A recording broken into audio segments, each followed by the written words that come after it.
We gather together here on this spring day to remember and to honor the life of Barbara Landis.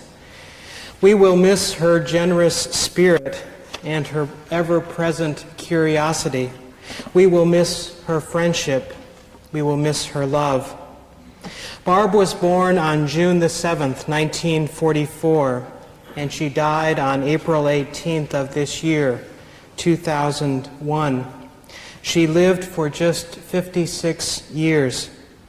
She leaves her husband, Charlie, and her children, Elizabeth and Brendan and Sarah and Cody, her 4 grandchildren, Kelsey and Matthew and Henry and Madison, her brother Dick and her sister Abby, and many friends.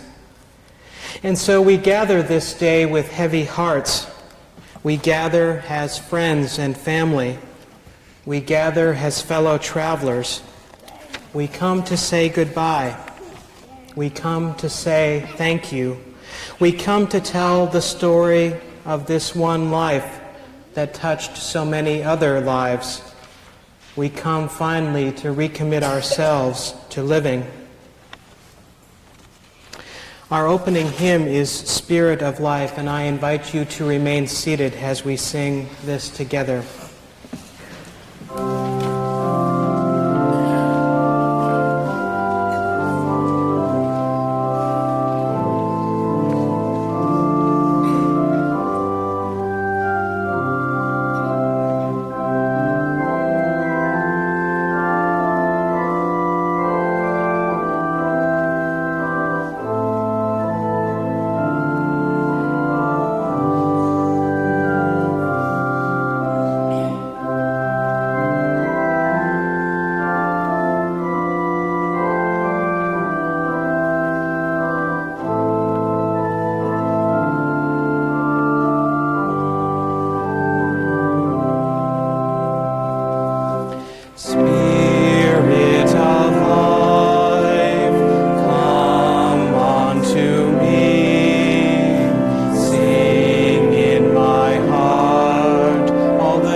A reading from Edna St. Vincent Millay.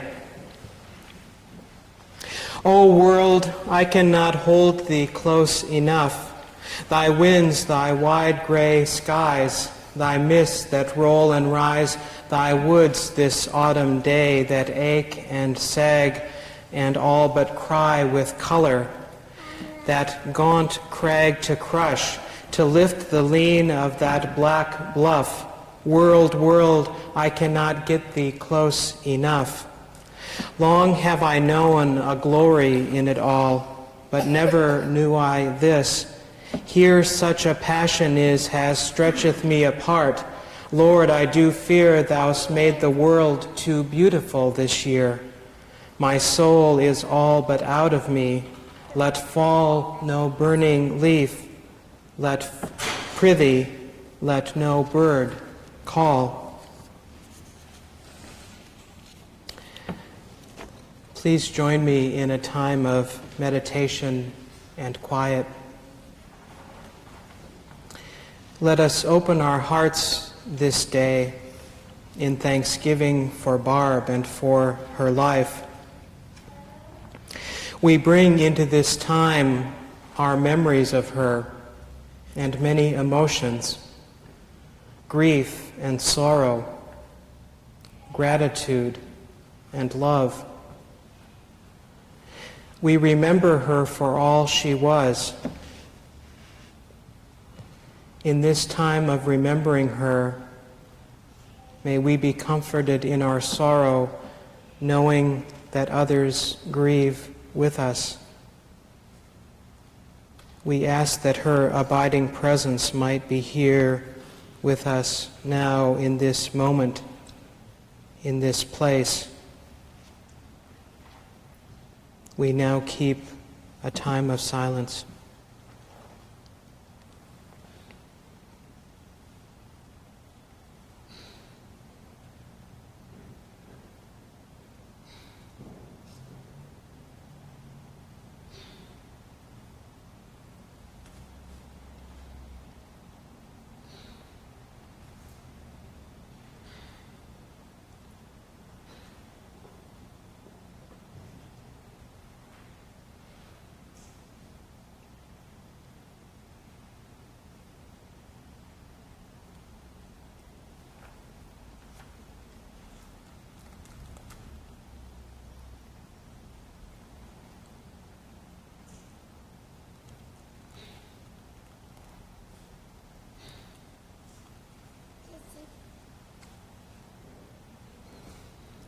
Amen.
Barbara Hewitt was born on June the 7th, 1944 in Auburn, New York. She was the daughter of Gerald Hewitt and Elizabeth Jacobson Hewitt. Barb, from her earliest days, was curious and bright. She loved to ask questions. She said that even as a child, she was always looking for God. She was trying to figure out what life meant. When she was in kindergarten, she remembered how one day she found herself trying to figure out the concept of time, how one day moved into the next day, and how 1 year moved into another. And then she looked up at the clouds as they passed by, and as she looked at the clouds and she saw circles within circles, she was amazed. And somehow, in the midst of this wonder, she started to figure out the concept of time. Barb loved her father a great deal. He was a very bright man. He went to Cornell University when he was 12, and he dropped out at age 13. He became a state judge in New York. He loved to share ideas with his children. After dinner, he would stay with them around the table, and the children would ask questions, and he would share poems about the world and about life. Barb, too, was very smart, and from an early age, she loved to study. She also loved sports growing up. She decided she was going to be the first female pitcher for the New York Yankees, But then one day she threw a ball at a batter and the ball came back right at her, and she decided that maybe that wasn't such a hot idea after all. As a child, Barb loved life in her small town. She had friends, she loved her schoolwork. But things changed dramatically when her parents decided to send her to prep school in Massachusetts. They wanted her to have every opportunity she could, but Barb didn't necessarily see it that way. She hated prep school. She felt out of place with all the city kids she was with. Prep school, with all of its rules, felt like a very confining environment for her. She missed her friends and her small town, and she begged her parents to let her come home, but they would not do that. Barb was not at all happy about this, and when she had her chance to rebel, she took it. She was looking at colleges, and she chose the one that was the greatest distance from home. She went to Antioch in Ohio, which was not what her parents wanted, and that was not where the rebellion ended. In her first year, she got married. Barb and her husband David moved to New York, where he was studying at Columbia University. Soon their daughter Liz was born, and then their son Brendan. It wasn't long before the marriage ended, and Barb found herself a single mother with 2 small children in New York City. This wasn't easy, but she did not let that stop her from completing her degree at Columbia, magna cum laude. During part of this time, she lived with 6 other people in a house in New York. She loved raising her children, and as she nurtured her children and cared for them, she said she discovered her own capacity to love. She said raising her children was one of the best things she had done in her life, and she spoke with great joy to see what fine people they have become. Living in New York in the 60s was a liminal time for Barb. She and the kids lived in a house with several other people. She heard about a man named Oscar from Chile and from some of her friends, and they told her that she should go there to meet him, that she should learn from him. She was intrigued, but she was not able to go. It turned out that Oscar came to New York, and so she didn't need to go to Chile. Barb met him and started taking classes. She continued with this and started to teach with him. She did this for a couple years, and he was a great influence in her life. It was Oscar who told Barb and some others that they should go west to Santa Fe and start a house there. Barb packed up the kids, and that's exactly what she did. They met some others from San Francisco, and they set up a household. They were there for 2 years. From there, Barb and the kids moved to the San Francisco Bay Area. She got a job working at an alternative school teaching math to kids with psychiatric problems, and this was something she was very good at. In the late 70s, Barb and her then boyfriend decided to move to Bend, Oregon. They looked at places all over the country and decided that Bend was the right place. The relationship didn't last, but this is how she made her way to the Northwest. It was a few years later when she met Charlie. She wanted to buy his 52 MG, but Charlie did not want to sell her the car. He didn't want to unload it on a single mother. But Barb was persistent. It seemed that since childhood she had had a vision of driving this very car, and she was not about to let it go by. Eventually, Charlie sold her the car. Charlie and Barb got married in 1983, and Barb became stepmom to Sarah and Cody.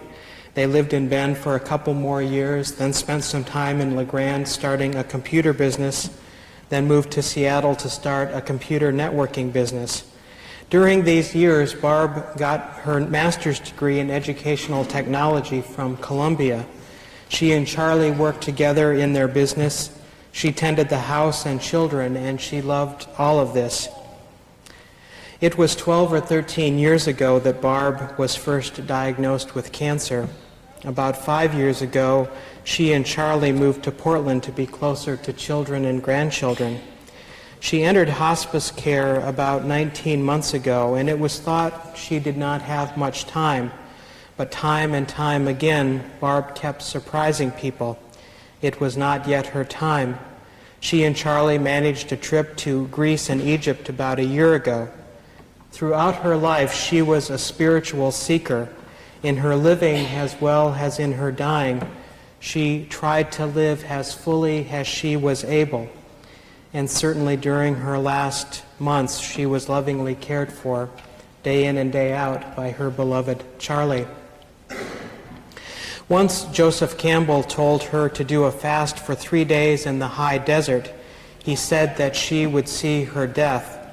This is what she said about that. This is a school, and we are here to learn how to love. After death, you will see clearly, and you see what you haven't learned, and you just keep learning. Barb always wanted to learn and to grow. She was a student and she was a teacher. Throughout her life, she liked to take people in who needed help. An orphan was always welcome in her home. She seemed to have a special gift to understand people, particularly teenagers. She said that she believed if you gave love, you got love back. These are some words Barb wrote about her life, a piece entitled, "There Is Enough." The Volvo couldn't make it over the hill to Santa Cruz. About 100 yards from the top of this hill, all the kids scrambled out and pushed us over the top. Turns out 4 kids were enough. They were tough. Christmas morning, there were 2 birds on the holly tree. By noon, there were 100. By nightfall, all the berries and all the birds were gone. By evening, the birds were off their duff. There were berries enough. 5 of us laid on the bed and watched all the Ang Lee movies. There were 6, I think. It was enough. The bums came up for hot sausages. They called to their friends down below. We took them to the earthquake-punctuated ball game. It was a lot of stuff and quite enough. 5 of us split a banana. It was Phil, the Sadhus who lived on the roof, Ram Dass, and me. That was pretty good. That was a pretty good night. 1 banana was enough. Eating more would have been rough. Cody and Tim were 13. We made enough Chinese food to feed a household of 10 for 2 days. The kids were on cleanup. The next night, there were no leftovers. Rather than put them away, the boys had eaten them. I hope it was enough. I think it was enough.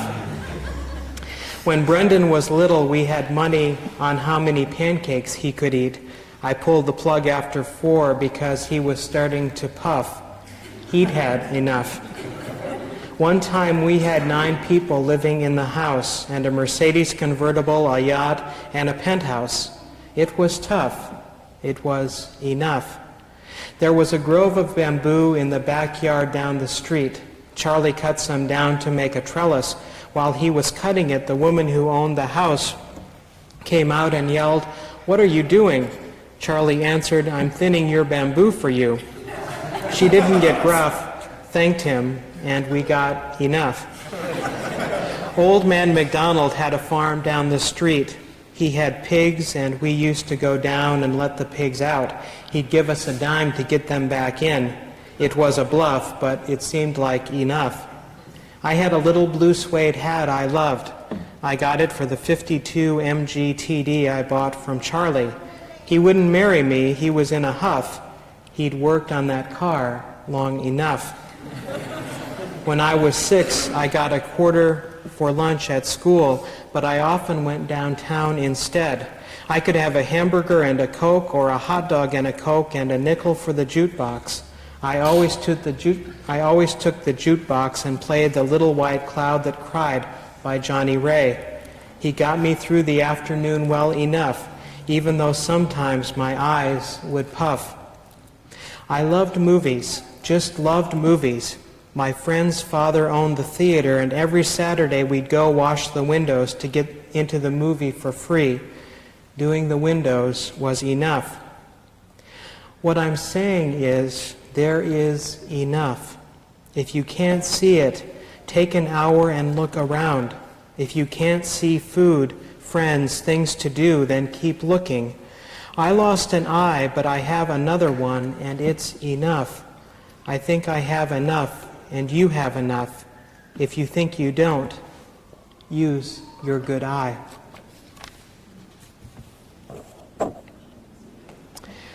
we have lost a dear friend, and we come this day not only to mourn her loss, but also to say a prayer of thanksgiving for all we have been given. We'll now have a time for remembrances.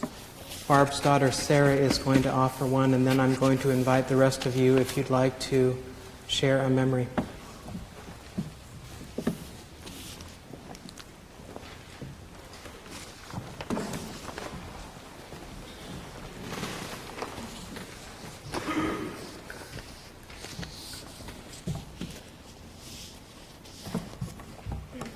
Over a year ago, Barb asked me if I would speak on behalf of the family at her service. At the time, it seemed like something I could pretty easily do. I don't think there's anyone in this room who didn't have too many good things to say about Barb. Of course, I wanted to write something early so that she could have a chance to take a red pen to it and make sure I was saying the right things. But although I hadn't really believed for a long time that Barb would ever recover from cancer, I also didn't ever believe that she would succumb to it, so I put it off. And now I feel that there's not really any way for me to do justice to the idea of family and how Barb created that for us. Barb had an expansive view of what family means. I don't remember a time in the 18 years or so that I knew Barb when there wasn't a house full of people. The house was always open. Those who needed or wanted to stay for a while were always invited and usually accepted. All of the people who spent time in her home are now part of Barb's family. And who wouldn't want to be? There was always music, there was always laughter and food and drink and stories. There were so many stories. It was an ongoing dinner party with Barb holding court and telling her stories. Barb always said that the best place to spend time together is in the kitchen, and so we always did. Dinner was family time for all of us to be together and to be with whoever walked through the door. Of course, the cardinal rule in our house was that you had to call home if you were going to be late for dinner. There was something wrong if you were late for dinner. A few years back, Barb struck on the idea of writing a book on how to have a good relationship with your adult children. She was discouraged that so many of her peers and mine had trouble reconciling differences with their families. We invited 5 of my friends for the weekend to talk about their relationships with their parents as part of our research for the book. It was a great summer weekend. We spent the whole weekend on the back porch drinking gin and tonics and talking. Barb was amazed at how hard it was for people to come to terms with each other. But her sprinklings of advice throughout the whole weekend were always positive, and she always found humor in what we said. And in the end, we didn't make much progress on the book, but I think everyone left that weekend wishing they had Barb for a mother. And I felt more grateful than ever that she was mine. Barb was able to do that for people, though, to bring you into the fold, to love you, to feed you, to help you figure things out, and to make plans, to believe in yourself, to give you a good dose of laughter, often at your own expense, and to give you a home. But nowhere did she do this as well as she did for our family. Barb's persistence in creating a home that brought us together was amazing. My dad, Liz, Brendan, Cody, and I are so lucky that Barb was determined to keep us together. And I know that time will prove she succeeded in that. Our home, wherever it's been, has always been a wonderful place to be, full of photos, good gardens, interesting art, beautiful trinkets, love and color. Of course, there's also been a great deal of pain in our home over the last 11 years that Barb fought cancer. But we have something to take from that as well. I think Barb's courage and strength are a model for us. And I know I could speak on behalf of all of us that we are so grateful to my dad, whose actions every day taught us what commitment and compassion and love really mean. I really struggled with what I could say about Barb in terms of our family that would ever be adequate. So here are some of Barb's own thoughts from our weekend of research on the back porch. The first question we asked everybody was, what do I think my kids want from me, and are they getting it? And here was her response. They want a couch. This was a metaphor we used for a sense of home and a couch to sit on. They want to feel like they can be here whenever they want. I think they also want me to behave.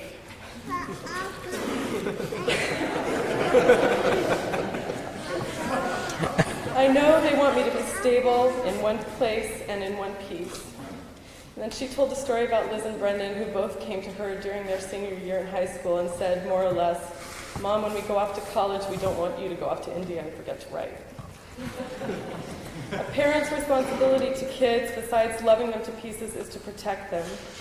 I think you give them just enough rope that they can't hang themselves. You keep them on the curb, just out of traffic. But you let them go right up to the edge and then you pull them back. And you're there to feed them, to nourish them. And it's a kid's job to push every button that you've ever had so that you can unhook it. This was a very effective parenting technique for me. When a kid does something that drives you crazy, find the place in you where it gets snagged and untangle the hook. The second question was, what do I want from my kids and am I getting it? And here's what she said about all of us. I want my children to be happy, but some of wanting my kids to be happy is not wanting them to be unhappy. I don't judge people by how ecstatic they are. I just don't want them to get into a jam that they can't get out of. I want them to be independent, but I also want them to be dependent. I like it that my kids call me and ask me about stuff and want to come over for dinner. It's very important to me. But mostly, I want my kids to be themselves. I know these people so well. I know their essences. I know their souls. And when I see a child leaving a part of that or forgetting about some of it or taking a direction that doesn't feel like it's the right drummer, I get concerned. I don't care what you can do. Think about what you want to do. Get the desire straight and we'll go from there. I also want my kids to amuse and delight me and amaze me, and to see my essence and slap me around a bit when I get off. My kids don't take a lot of shit, they give it back real fast. And I like that. I think my kids really see me. They see my humanity and they see my intention. They challenge me and I like that. And they do amaze and delight me.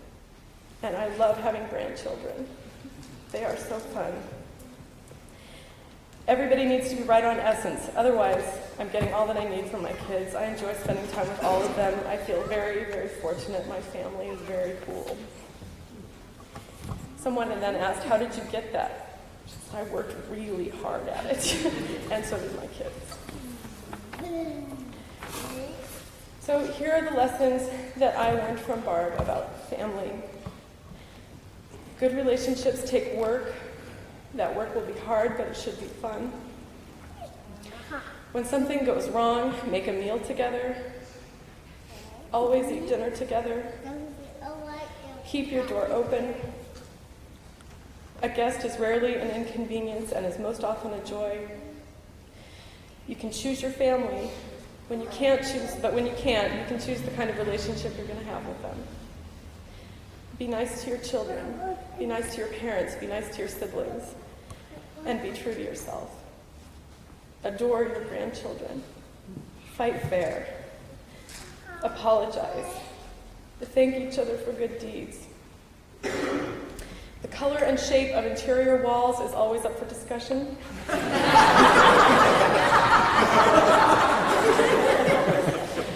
And finally, keep Buddhas in the bathroom. In other words, find a way, even during the most mundane tasks of everyday life, to think about the wonder and the love and the joy around you. These lessons for me are a gift from Barb, and I think that all of us can take a piece of her with us and keep her alive every day.